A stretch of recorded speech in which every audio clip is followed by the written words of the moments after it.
오늘 말씀은 사도행전 21장 37절에서 22장 11절입니다.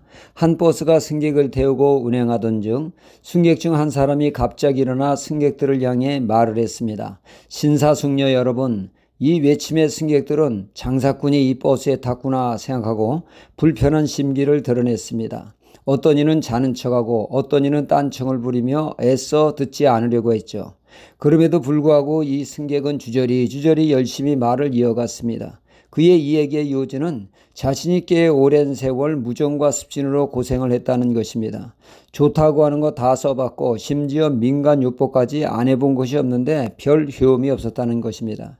100여 개 무역인 가운데 드디어 찾아낸 것이 바로 이것입니다.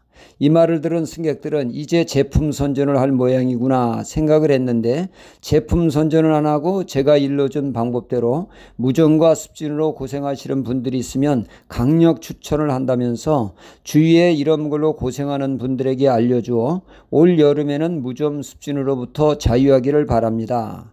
제 이야기를 들어주셔서 감사합니다. 목적지까지 안녕히 가십시오 하고는 하차하다라는 것입니다. 그러니까 이 사람은 장사꾼이 아니었던 것이죠. 자신의 무정과 습진으로 고생하다 드디어 답을 찾아 나같이 고생하는 사람들에게 전해주고 싶어 그들도 지긋지긋한 무정과 습진에서 탈피하는 삶을 사는데 뭔가 도움을 두고자 하는 일종의 사명감으로 말했던 것입니다. 그는 장사꾼이 아니었던 것이죠.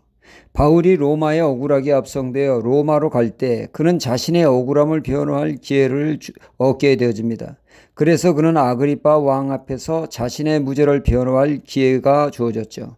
이때 바울은 자신의 무죄를 호소하는 것이 아니라 복음을 전하는 기회로 삼았죠. 그의 주제는 예수 그리스도 복음이었습니다. 그러자 듣고 있던 아그리파 왕이 그 말을 끊으며 말합니다. 이 사람아, 자신을 변호하라고 기회를 줬는데 자신의 억울함을 토로하기는커녕 복음을 전하면 어떻게 하나? 이 좋은 기회를 놓치는 거 아닌가? 자네 미친 거 아니야? 그러자 바울은 말합니다.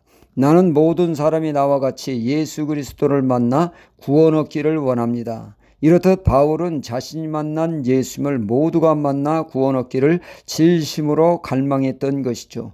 고로 그는 기회만 주어지면 때를 얻든지 못 얻든지 복음 전파에 힘썼습니다. 오늘 말씀은 그런 내용을 담고 있죠. 이스라엘 전통 유대인들은 율법을 목숨처럼 귀하게 여겼습니다.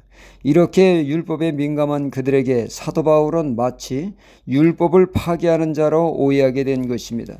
율법을 우습게 여긴다는 오해 속에 바울은 제거해야 할 존재라고 생각했던 것입니다. 그리하여 그들은 바울을 제거하고자 누명을 씌워 죽이려 했던 것이죠. 다행히 누가 이 사실을 예루살렘의 치안 담당자인 천부장에 보고하여 바울을 극적으로 구출하게 된 것입니다. 졸지에 바울은 제수거대에 묶임을 당한 상태로 끌려갈 때 바울은 천부장에게 요청을 하게 되죠. 나로 하여금 저 군중들을 향해 말을 할 수 있는 기회를 달라고 말입니다. 이에 천부장은 흔쾌히 승낙을 하게 됐고 그래서 바울은 천부장의 보호 아래 성난 군중들을 향해 복음을 증거할 기회를 얻게 된 것입니다. 사도 바울은 격한 감정에 놓인 그들을 존경하는 말투로 말을 시작했습니다. 그리고 그들이 쓰는 히브리어로 말하니 군중들은 바울의 말에 귀를 기울여 듣게 되었죠. 바울은 자신의 배경과 간증을 하게 됩니다. 나는 당신들과 같은 유대인이며 나는 그 누구보다 율법을 귀하게 여기는 사람으로 당대 최고의 스승 가말리엘 밑에서 수학하는 자요 그 누구보다 하나님을 사랑하는 자라고 말을 하고 있습니다. 그리고 나는 당신들보다 더 많은 복음을 대적하는 자로 그 증인으로 대제사장과 장로가 있다고 말을 하고 있죠.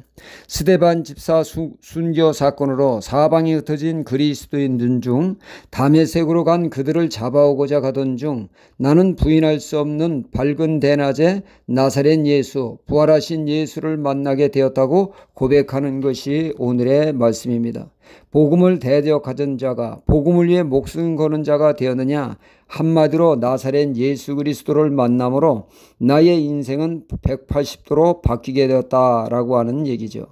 카피라이터 이만재 이분은 부인을 따라 어거지로 교회를 나갔지만 성경이 믿어지지 않고 의문투성이었다고 합니다. 거기다가 목사님 보면 한심하기야 그지없었죠. 생긴 건 멀쩡하게 생겨가지고 입만 열면 거짓말을 밥 먹듯이 한다고 생각을 했습니다. 말도 안 되는 소리만 한다고 말이죠. 그러던 어느 날 목사님의 설교 중에 나사렛 예수님은 하나님이십니다. 이 말에 그 마음에 꽂혔습니다. 성령께서 역사하기 시작을 했죠. 그래, 예수님이 하나님이면 무리를 걷는 거 식은 죽 먹기지. 예수님이 하나님이시면 죽은 자 살리는 건 일도 아니지. 예수님이 하나님이면 떡 5개 생선 2마리로 5,000명 먹이는 건 일도 아니지. 그가 거짓말이라고 했던 것이 다 이해가 되고 의심이 사라지고 그 누구보다 예수님을 믿는 신실한 분이 되었습니다. 나사렛 예수님을 만날 때 복음을 대적하는 그들도 사도 바울과 같이 변화를 맛보는 주인공이 될 것입니다. 나사렛 예수를 만나는 것이 인생의 가장 큰 축복입니다. 할렐루야.